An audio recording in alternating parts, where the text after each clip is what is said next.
In the halcyon days of my youth, when the boundaries between reality and imagination were as malleable as clay, I forged a peculiar companionship.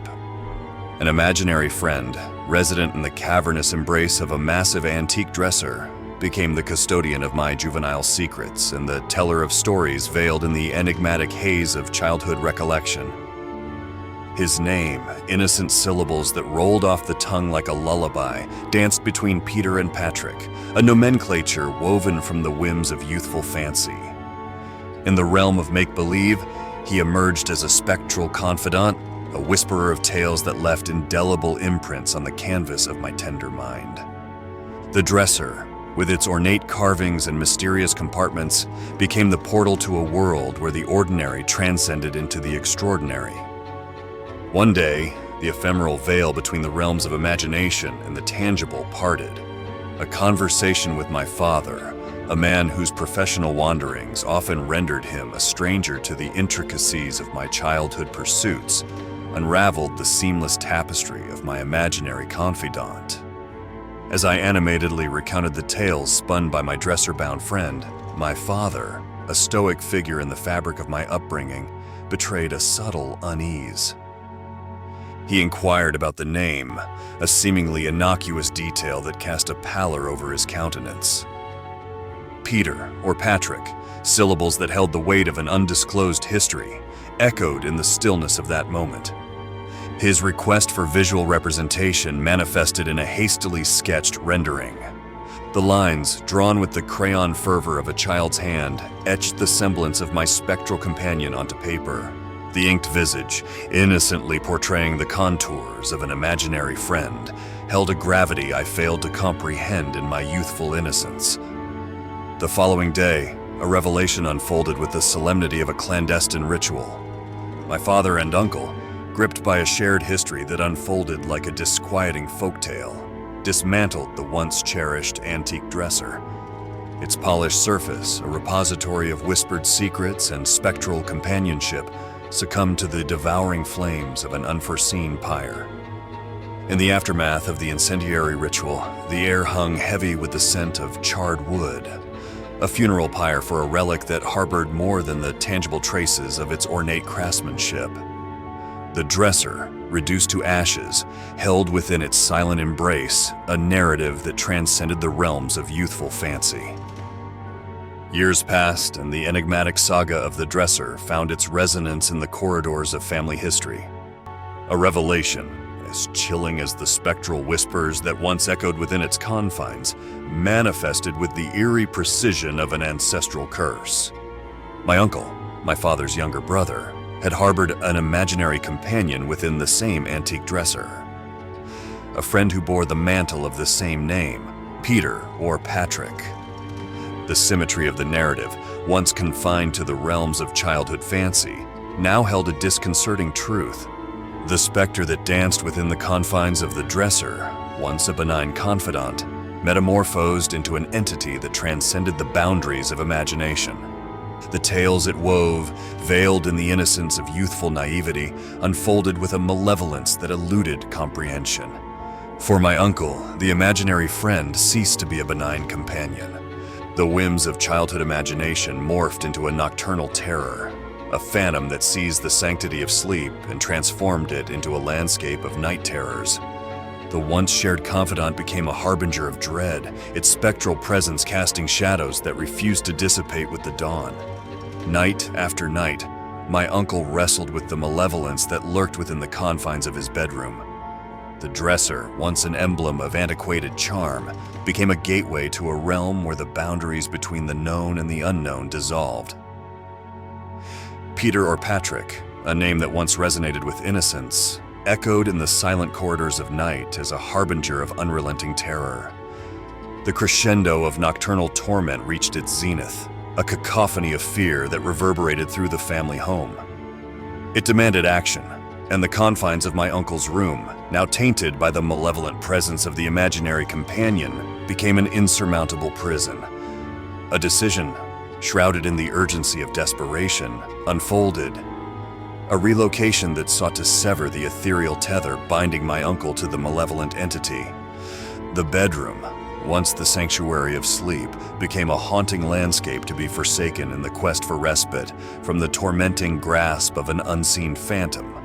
And so the dresser, once a repository of whispered secrets and spectral companionship, succumbed to the cleansing flames. Its ornate carvings, once a testament to craftsmanship, yielded to the unforgiving embrace of fire, a purgatory that sought to exorcise the malevolence that lingered within its confines. In the aftermath, the family, bound by the unspoken pact of shared terror, sought to bury the unsettling chapter within the vaults of the past.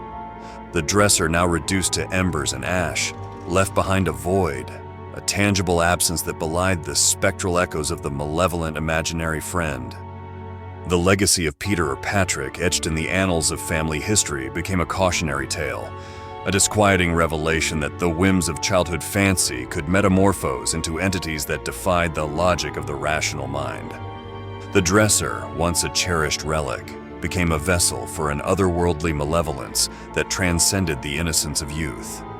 The narrative unfolded with the weight of ancestral resonance, an echo of unseen forces that lurk within the recesses of familial history. The shared imaginary friend, once a whimsical companion, became an entity that traversed the boundaries between the tangible and the ethereal, a malevolence that lingered in the silent corridors of family folklore.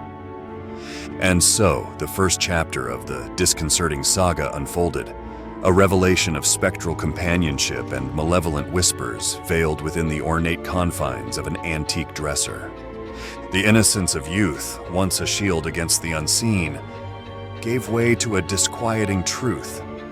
The drawers of whispers harbored secrets that transcended the realms of childhood fancy. The residual echoes of the dresser's incendiary demise lingered, a disquieting aftermath that clung to the fabric of family history. The bedroom, once a battleground where the malevolent forces of imagination clashed with the frailty of the human mind, now stood as a silent witness to the spectral exorcism. For my uncle, the relocation proved to be a respite, an escape from the nightly torment orchestrated by Peter or Patrick. The haunting night terrors, once woven into the fabric of his sleep, gradually dissipated like dissipating tendrils of fog under the morning sun. The bedroom, now stripped of its ornate relic and the malevolent presence that once inhabited it, became a haven of undisturbed slumber. Yet, the disquiet persisted, a lingering awareness that the malevolence, once confined to the antiquated dresser, had not dissipated with the flames that consumed it. The specter of Peter or Patrick, though absent from the physical realm, cast its shadow over the family legacy, an unseen force that defied the boundaries between past and present. As the years unfolded, the shared tale of the imaginary friend became a spectral legacy, a narrative that whispered through the generations, like an untold secret. The family, bound by the unspoken pact of shared dread, navigated the currents of life with the awareness that the drawers of whispers held secrets that transcended the temporal confines of childhood. The resonance of the malevolent companion extended beyond the boundaries of familial lore. In hushed conversations and sidelong glances, the unspoken acknowledgement of an otherworldly presence lingered. The dresser, reduced to embers and ash, left behind a disconcerting truth. The malevolence that once danced within its confines had become an indelible thread in the tapestry of family history. Years passed, and the memory of the ornate relic gradually receded into the annals of the past. Yet, the spectral legacy persisted, a whispered secret that dared not speak its name. The family, scarred by the unseen forces that had woven their way into the very fabric of their existence, sought to forge ahead, leaving behind the drawers of whispers as a testament to the fragility of familial equilibrium. In the quiet corridors of the family home, the absence of the antique dresser left a void, an emptiness that resonated with the weight of unspoken truths. The bedroom, once touched by the malevolent presence, underwent a metamorphosis, becoming a sanctuary where the echoes of night terrors no longer held sway. The tale of Peter or Patrick, though relegated to the shadows of familial memory, retained its potency. In the quiet moments when the world retreated into hushed stillness, the spectral whispers of the shared imaginary friend lingered, a haunting refrain that transcended the boundaries of ordinary recollection. The final chapter unfolded with a quiet resignation, a recognition that the malevolence, once confined to the ornate dresser, had woven itself into the very fabric of familial identity. The legacy of Peter or Patrick, though diminished by the passage of time, remained etched in the collective consciousness, a spectral thread that connected the present to a disquieting past. And so, the drawers of whispers, though reduced to the silence of memory, retained their place in the familial narrative. The family, bound by the shared history of spectral companionship, navigated the currents of life with a heightened awareness. The understanding that the malevolence, once woven into the innocence of childhood fancy, could leave behind a residue that lingered like a phantom in the silent corners of familial history. The bedroom, now devoid of the antique relic and the haunting night terrors it harbored, stood as a testament to the resilience of the human spirit. The family, scarred yet undeterred, forged ahead into the unfolding chapters of life, carrying with them the spectral echoes of an imaginary friend that transcended the realms of ordinary recollection. As the final pages of the disquieting saga turned, the legacy of Peter or Patrick, though veiled in the passage of time, remained an enduring reminder, a cautionary tale that whispered through the generations. The dresser, once a repository of whispered secrets and spectral companionship, became a symbol of the delicate balance between the seen and the unseen, a vessel that held within its confines the lingering echoes of a malevolence that defied the whims of childhood fancy. And so the disconcerting tale reached its conclusion, a spectral journey through the corridors of familial history, where the drawers of whispers held secrets that transcended the boundaries of ordinary understanding. The family, bound by the shared narrative of spectral companionship, ventured into the future with an awareness, the understanding that the unseen forces that had woven themselves into the fabric of their past could at any moment cast their shadows upon the present.